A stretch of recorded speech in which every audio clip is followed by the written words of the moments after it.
Kato.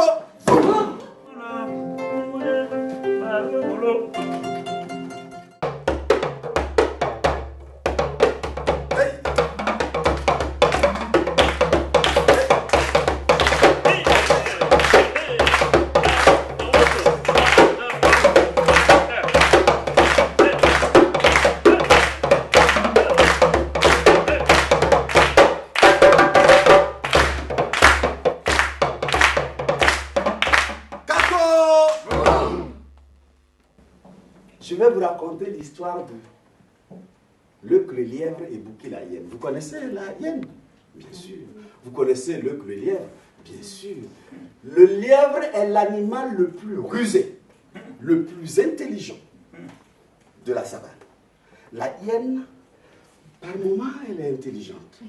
Mais dans la plupart des cas, il est bête. Il est idiot. Il est gourmand. Mais ils ont toujours tout fait ensemble. Ils vont à la chasse ensemble. Ils vont pêcher ensemble. Ils vont à la rivière ensemble. Ils mangent tout le temps ensemble. Et ce jour-là, il y avait eu la famine et ils se sont dit, bon, comme on a toujours tout fait ensemble, nous allons aller à la recherche de la nourriture ensemble. Kato. Et c'est comme ça qu'ils ont pris le chemin. Et ils marchent. Hey. Oh.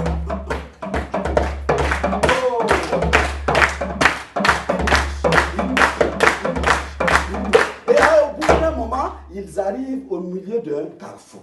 Il y avait un petit chemin à droite et un grand chemin à gauche. Et le lièvre, c'est lui qui donne les ordres. Bon, le lièvre dit, bon, écoutez, non, la hyène dit, non, écoute, toi, tu vas prendre le petit chemin. Et moi, je vais prendre le grand chemin. Ce qu'on aura trouvé, on revient ici et on partage ensemble. Puisqu'ils ont toujours tout fait ensemble. Eh bien, le lièvre, il prend le chemin, le petit chemin. Et la hyène, le grand chemin. Et chacun de son côté. Et le lièvre, par chance, a croisé les lutins. Les lutins, c'est les petits hommes de la brousse, c'est des génies. Vous connaissez les lutins? Et les lutins, ils étaient en train de construire un château. Et le château, c'est un château en miel. Et le lièvre, il s'approche, il voit la construction du château, il est très content, et dit, bonjour, messieurs les lutins, bonjour, monsieur le lièvre, est-ce que je peux vous aider? Bien sûr, je peux vous aider, vous pouvez nous aider, mais à une seule condition, que vous ne vous léchiez pas les doigts. Parce que sinon, ça s'écroule. Et c'est grave. Le lièvre dit, il n'y a pas de problème, marche conclue, il n'y a pas de problème. Et il commence à construire le château en miel. Et il construit.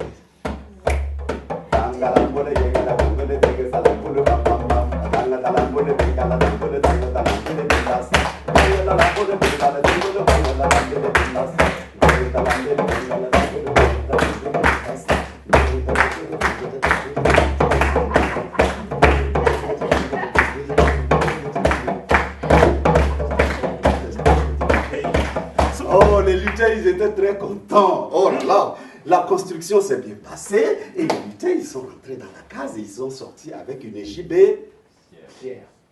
Voilà, une gibet pleine de miel.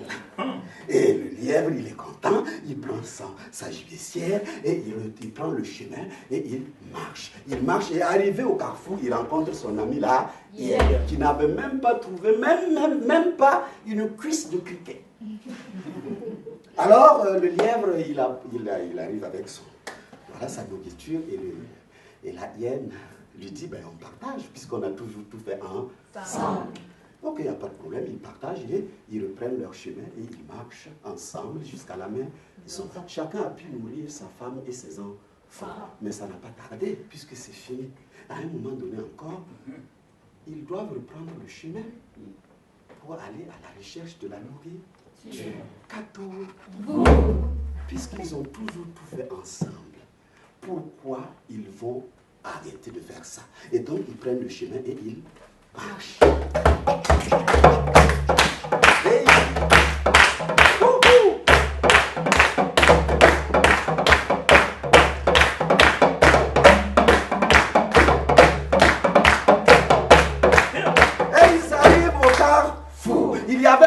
chemin à droite et un grand chemin à gauche. Et la hyène dit, bon, hier tu avais pris le petit chemin, c'est ça? Oui, oui.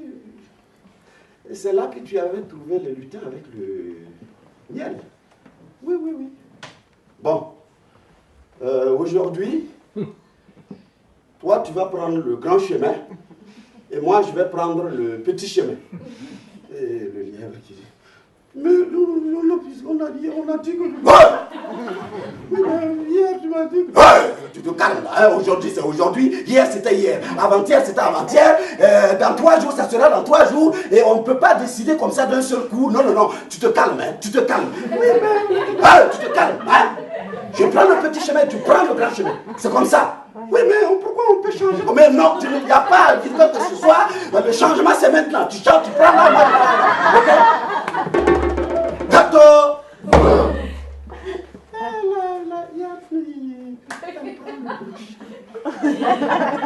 Elle marche.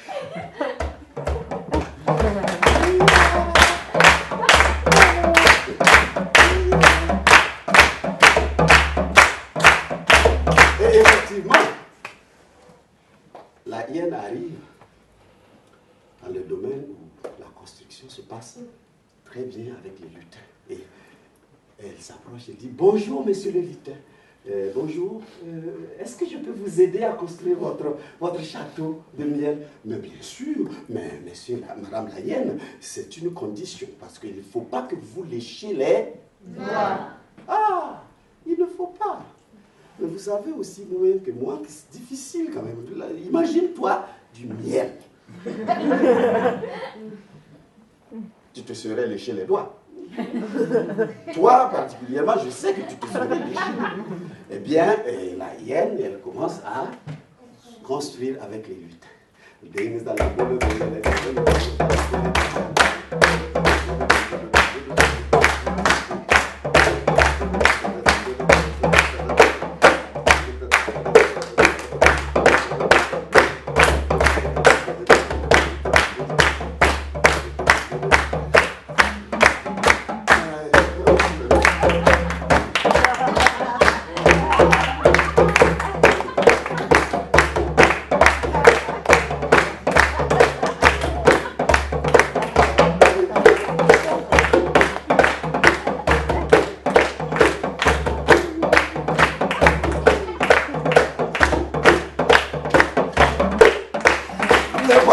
La hyène n'a pas pu, elle s'est léché les doigts. Et puis le château de miel,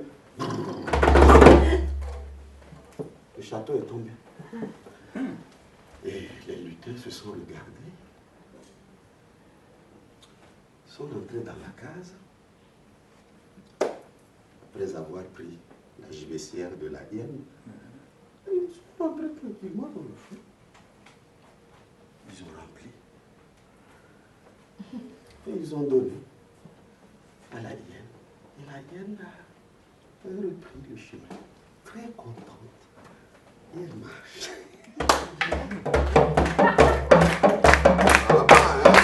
On m'avait dit que le butin était bête, je ne croyais pas, mais là. Et la hyène arrive au carrefour. Le lièvre n'avait pas trouvé lui aussi, même pas une cuisse de gris. Et le lièvre dit, vous avez trouvé que... Je n'ai rien trouvé. Oui, mais qu'est-ce qu'il y a dans votre gibecière? On pourrait partager. Non, non, non, non, non, non, non, non. Chez moi, ça ne va pas. Ma femme, mes enfants, j'ai beaucoup d'enfants. Toi, tu n'as qu'un enfant. Donc, il n'y a pas de... Non, non, non, on ne partage pas. Et la hyène, elle rentre à la maison.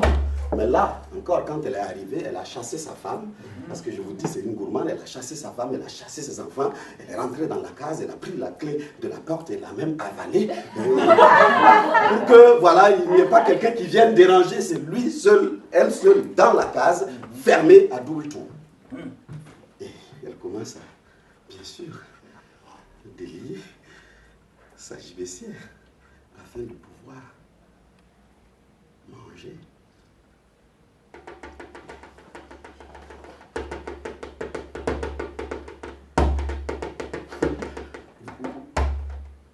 Vous attendez à quoi?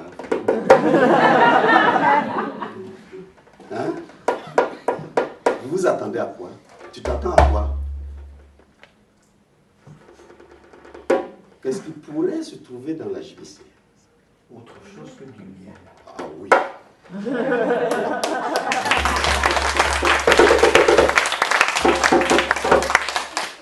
Autre chose que, c'est bien prononcé, autre chose que du miel. C'est-à-dire, ça pourrait même être le contraire de ce qui est miel. Cato, ah ben, tu viens de donner la solution, c'est pas possible, c'est moi qui compte. Eh bien, les abeilles. Et la hyène qui court, qui gambade, qui défonce la porte, elle commence à courir. Elle ne voyait plus parce que ça piquait de gauche à droite. Et elle court, elle ne voyait plus rien. Elle allait là-bas là, à la rivière pour plonger dans l'eau. Mais comme elle ne voyait plus rien, il y avait un puits qui était juste devant elle. Elle ne voyait pas. Et tout d'un coup, la hyène tomba dans le puits. Cato. Qui connaît les caractéristiques physiques de la hyène? La hyène a les pattes arrière plus petites que les pattes. C'est depuis qu'elle est tombée dans ce gâteau.